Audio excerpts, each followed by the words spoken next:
نحمدہ و نصلی علی رسول الکریم اعوذ باللہ من الشیطان الرجیم بسم اللہ الرحمن الرحیم۔ دوستوں، ایک مرتبہ مجھے ایک بزرگ ملنے کے لیے آیا، کسی کام سے آئے ہوں گے، تو انہوں نے ایک درود شریف سے متعلق بڑی حیران کن بات کی، اور ایک ایسی بات کی جس کو 20 سال سے میں سوچ رہا تھا۔ تو کئی مرتبہ ایسا ہوتا ہے کہ ہم درود شریف پڑھتے ہیں تو صلی علیہ وسلم پڑھ لیتے ہیں، اور بعض اوقات یہ ہوتا ہے کہ ہم صلی اللہ علیہ وسلم پڑھ لیتے ہیں۔ تو میں سوچتا تھا کہ ان میں سے کون سی بات ٹھیک ہے، یا پھر صلی علیہ وسلم پڑھیں یا صلی علیہ وسلم پڑھیں۔ تو یہ بات ذہن میں چلتی رہتی تھی کہ لگتا تھا کہ جیسے غلط پڑھ رہے ہیں۔ تو میں نے ان سے کہا نہیں، لیکن ان کے ذہن میں جیسے کوئی خیال آیا کہ بھئی میں ان کو بتاؤں، تو انہوں نے مجھے بتایا، وہ کہنے لگے کہ عربی زبان میں ایک قانون ہے کہ جب ہم پہلے کسی فقرے میں زیر لگتا ہے تو جو آخری جملہ ہوتا ہے اس کے اندر بھی زیر ہی لگتا ہے۔ تو وہاں سے بات کافی زیادہ، وہ 20 سال کی جو کنفیوژن تھی اور جو غلطی لگ رہی تھی، تو وہ اللہ تعالیٰ نے ایسا کرم کیا کہ ان کے ذریعے سے مجھے یہ معلوم ہوا کہ جب ہم صلی علیہ وسلم پڑھیں گے، صلی علیہ پڑھیں گے، تو اس کے بعد ہم نے وسلم پڑھنا ہے، وسلم نہیں پڑھنا ہے، کیونکہ عربی کا قانون ہے۔ تو یہ بات انہوں نے مجھے بتائی کہ ابھی یہ عربی کا قانون ہے کہ پہلے جب زیر لگے گا تو آگے۔ تو اسی طرح جب ہم صلی اللہ علیہ وسلم پڑھیں گے، جب زبر لگائیں گے تو ہم وسلم پڑھیں گے، تو آخر میں وسلم پہ بھی زبر ہی لگیں گے۔ تو اس طرح سے ہی ہوگا، نہ ہی صلی علیہ وسلم صحیح ہوگا، نہ ہی صلی اللہ علیہ وسلم ٹھیک ہوگا، بلکہ صحیح ہوگا صلی اللہ علیہ وسلم یا پھر صلی علیہ وسلم۔ جی دوستوں، ویڈیو تو میں نے بس اتنی بات کے لیے ہی بنائی تھی، لیکن نبی پاک صلی اللہ علیہ وسلم کا ذکر ہے تو ہم تھوڑی اور بات کر لیتے ہیں اس کے متعلق۔ تو سب سے پہلی بات یہ کہ آخر ہم درود شریف کیوں پڑھتے ہیں، مسلمان درود شریف کیوں پڑھتے ہیں؟ تو اس کی ایک وجہ تو یہ ہے کہ اللہ پاک نے ایسا کرنے کا مسلمانوں کو خود حکم دیا ہے۔ اللہ تعالیٰ قرآن پاک میں بیان فرماتے ہیں کہ اللہ تعالیٰ خود اور اللہ تعالیٰ کے ملائکہ، جو کہ کروڑوں اربوں کی تعداد میں ہوں گے، وہ اللہ تمہارے نبی پر، ہمارے نبی پر یعنی کہ درود شریف، درود و سلام بھیجتے ہیں۔ تو اللہ پاک حکم فرماتے ہیں کہ اے ایمان والوں، تم بھی اپنے نبی پر درود شریف بھیجا کرو، کہ یہ دین جو ہمارے پاس ہے، ہم مسلمان کہلاتے ہیں۔ تو اس وجہ سے کہلاتے ہیں کیونکہ اللہ کے نبی نے، سب سے پہلے تو اللہ کے نبی کی پیروی ہے، تو کہ ہم نے ان کی بات سنی۔ جیسے کہ جب حضور پاک صلی اللہ علیہ وسلم تشریف لائے تو جن جن لوگوں نے ان کے اوپر ایمان لائے، تو پھر انہوں نے اس بات پر ایمان لائے کہ بھئی اللہ کے نبی کے اوپر کتاب آتی ہے، اور پھر اس کے بعد ہم نے کتاب کے اوپر عمل شروع کیا۔ تو حضور پاک صلی اللہ علیہ وسلم کا یہ حق بنتا ہے کہ ان کے اوپر درود و سلام بھیجا جائے۔ تو اب بات یہ آتی ہے کہ آخر ہمیں کون سا درود پڑھنا چاہیے؟ تو سب سے جو افضل ترین درود ہے وہ وہی درود ہے کہ جو ہم نماز میں پڑھتے ہیں۔ تو درود ابراہیمی جو ہے یہ سب سے افضل درود سمجھا جاتا ہے، اور ہم مسلمان سب نماز کے اندر اس کو ادا بھی پڑھتے بھی ہیں۔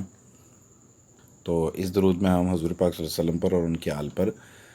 اللہم صلی علی محمد وعلی آل محمد کما صلیت علی ابراہیم، تو حضور پاک پر ہم درود و سلام بھیجتے ہیں، کہ جیسے کہ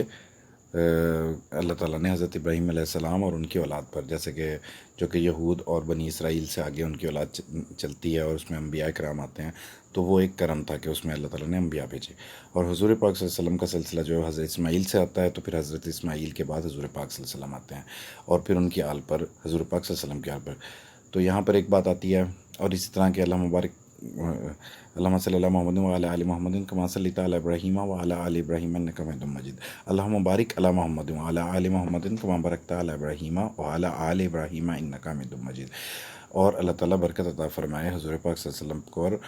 اور ان کی آل اولاد پر، جیسے کہ حضرت ابراہیم علیہ الصلوۃ والسلام پر اللہ تعالیٰ نے برکت فرمائی، اور ان کی آل اولاد پر اللہ پاک نے برکت فرمائی۔ تو اسی طرح بالکل حضور پاک صلی اللہ علیہ وسلم کی جو آل اولاد ہے، ان کے ہمیں اکرام اور عزت بھی کرنی چاہیے، چاہے کوئی نہ بھی ہو، لیکن کوئی ہم کہے کہ میں سید ہوں، میں شاہ ہوں، تو ہمیں اس کا اس وجہ سے احترام کرنا چاہیے اور عزت کرنی چاہیے کہ یہ اللہ کے نبی کی اولاد میں سے ہے، اور بڑی برکتوں والا درود ہے، اور ایک ایسا درود ہے کہ جو ہم ہر نماز کے اندر بھی پڑھتے ہیں، حضور پاک صلی اللہ علیہ وسلم نے ہمیں حکم بھی فرمایا ہے، تو ظاہر سی بات ہے کہ یہ سب سے بڑا درود کہا جاتا ہے، تو اس کا اجر بھی بہت بڑا ہے۔ تو مفتی امین صاحب نے جو درود شریف اکٹھے کیے ہیں،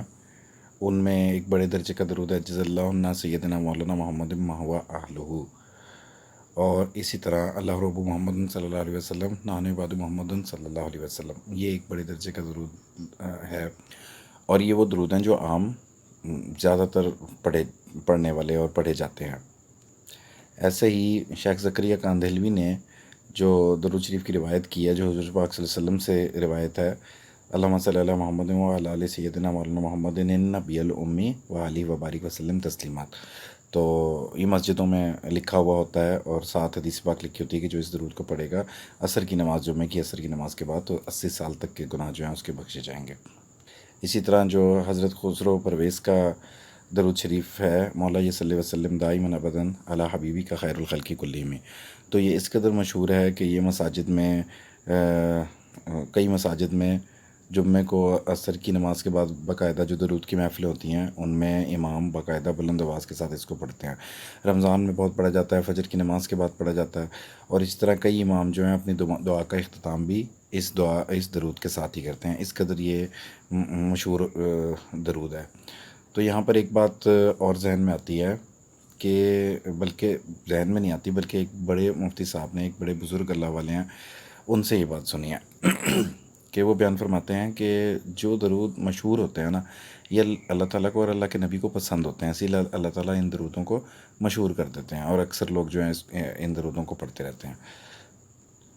تو یہاں پر جو سب سے مشہور درود ایک اکثر جمعہ کی نمازوں کے بعد پڑھا جاتا ہے، اور عام میلاد جو سنی حضرات کرواتے ہیں اس کے اندر بھی پڑھا جاتا ہے، تو وہ اردو ترجمے میں ہے، اور وہ امام احمد رضا خان بریلوی صاحب کا لکھا ہوا ہے، تو مصطفیٰ جان رحمت پر لاکھوں سلام، تو وہ بھی بہت مشہور ہے، تو اس کا بھی ایک پسندیدہ درود ہم اس کو کہہ سکتے ہیں۔ تو دوستوں، بزرگ بیان فرماتے ہیں کہ اگر کئی مرتبہ پڑھنا ہو، جیسے کسی نے 500 1000 مرتبہ پڑھنا ہو، تو وہ پھر صلی اللہ علیہ وسلم پڑھے، تو یہ بھی بہت ہی زیادہ کثرت سے پڑھا جانے والا درود ہے۔ تو شیخ زکریا کاندھلوی جو تھے، یہ 1000 بار درود جو ہے دن میں ایک مرتبہ پڑھا کرتے تھے، سوری معاف کیجیے گا، 10,000 بار، 10,000 بار ایک دن میں وہ صلی اللہ علیہ وسلم درود پڑھا کرتے تھے۔ درود شریف سے زندگی میں بلائیں دور ہوتی ہیں، اور اللہ کے نبی کا ساتھ ملتا ہے۔ تو اللہ تعالیٰ سے دعا ہے کہ اللہ تعالیٰ ہمیں عمل کی توفیق عطا فرمائے۔ صدق اللہ العظیم۔ اللہ تعالیٰ ہمیں زیادہ سے زیادہ اپنے نبی پاک صلی اللہ علیہ وسلم پر درود پڑھنے کی توفیق عطا فرمائے، آمین۔